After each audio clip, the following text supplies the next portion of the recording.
के बगल में था घर। 24 घंटे के लिए हुई छुट्टी तो थैला लेकर पहुंचा बैंक और बटोर लाया नोट। ना मेन गेट का ताला तोड़ा, ना गैस कटर से गेट काटा। अगले दिन मैनेजर पहुंचे, बैंक देख कर थे हैरान। दरोगा का चकराया सिर, एसपी दिमाग पर दे रहे थे जोर। पता चला कहां गया पैसा तो हिल गई दिल्ली। जिस बैंक से मैनेजर 1 रुपए ज्यादा नहीं निकाल सकते, वहां से एक आदमी थैला भरकर नोट ले गया। अगर आप सोच रहे हैं उसने खाते से पैसे निकाले होंगे तो नहीं। अगर सोच रहे हैं बैंक का गेट तोड़कर घुसा होगा तो वो भी नहीं। जरा दिमाग पर जोर डालिए और कमेंट में बताइए कहानी क्या हो सकती है। तब तक हम आपको दिल्ली से करीब 100 किलोमीटर दूर हरियाणा के गोहाना लेकर चलते हैं, जहां पंजाब नेशनल बैंक है। उसी बैंक के ठीक बगल में मतलब 100 फीट की दूरी पर एक आदमी का घर था। वो एक दिन सुबह उठा तो उसे ख्याल आया कि थैला भर नोट कैसे कमाया जाए, बैंक वालों को चकमा कैसे दिया जाए। अगर ताला तोड़ेंगे तो पुलिस पकड़ेगी, करे तो क्या करे। इसी उधेड़ बुन में उसने अपने दोस्तों को बुलाया और एक आइडिया दिया। वो idea Hollywood movie the bank job का था। उसे सुनकर आप भी समझ जाएंगे कि कैसे कोई बैंक से थैला भरकर नोट जेवरात लेकर निकल सकता है। सुबह का वक्त था, बैंक के कर्मचारी छुट्टी के बाद लौटे थे। तभी बैंक मैनेजर की एंट्री होती है और वो जैसे ही स्ट्रांग रूम की तरफ जाता है, उसकी आंखें खुली की खुली रह जाती हैं।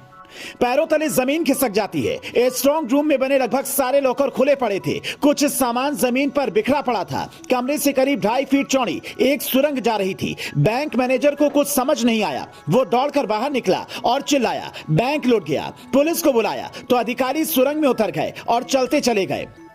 वो सुरंग एक सुनसान खाली पड़े मकान में जाकर खुली।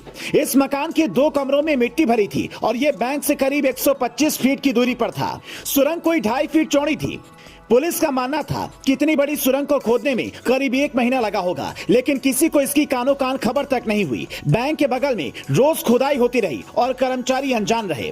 यह हरियाणा के इतिहास की सबसे बड़ी बैंक डकैती थी, जो 2014 में 27 अक्टूबर को गोहाना में हुई थी। पंजाब नेशनल बैंक से जनता के करोड़ों के जेवरात लेकर डकैत फुर्र हो गए थे। एक बार फिर हरियाणा में अब लॉकर टूटे हैं, लेकिन इस बार तो बैंक कर्मचारियों के साथ ताला ठीक करने वाले ने ही खेल कर दिया। ये कहानी हिसार के SBI बैंक की है, जहां 7वीं पास मैकेनिक को मैनेजर ने फोन करके लॉकर के ताले को ठीक करने के लिए बुलाया था, लेकिन महाराज ने लॉकर ही साफ कर दिया। मजे की बात तो यह है कि बैंक मैनेजर ने कोई वीडियोग्राफी भी नहीं करवाई, जबकि यह नियम है कि अगर स्ट्रांग रूम में कुछ भी होगा तो उसकी वीडियोग्राफी कराई जाएगी। लेकिन 7वीं पास चाबी वाले ने चंद मिनटों में करोड़ों के गहने गायब कर दिए। बैंक कर्मचारियों ने तलाशी भी नहीं ली, क्योंकि वही मैकेनिक सालों से बैंक के ताले ठीक कर रहा था। तो मामला विश्वास का था, लेकिन विश्वास किस पर किया जाए। आपने मनी हाइस्ट वेब सीरीज देखी होगी, उसमें भी बैंक चोरी होती है, लेकिन हरियाणा के चोर निराले हैं, वो बैंक ही खोद देते हैं। 16 मार्च 2022 को हरियाणा के करनाल जिले की पंजाब नेशनल बैंक में चोर सुरंग खोदकर घुस गए, लेकिन उन्होंने शायद 2014 वाली डकैती पूरी तरह से कॉपी नहीं की और बेचारे स्ट्रांग रूम नहीं तोड़ पाए। चोरों की सारी मेहनत खराब हो गई, क्योंकि सब मिलकर भी स्ट्रांग रूम नहीं तोड़ सके। लगता है पंजाब नेशनल बैंक ने 2014 वाली रॉबरी से सबक लेते हुए स्ट्रांग रूम को और स्ट्रांग बना दिया है। Bureau report, news flash.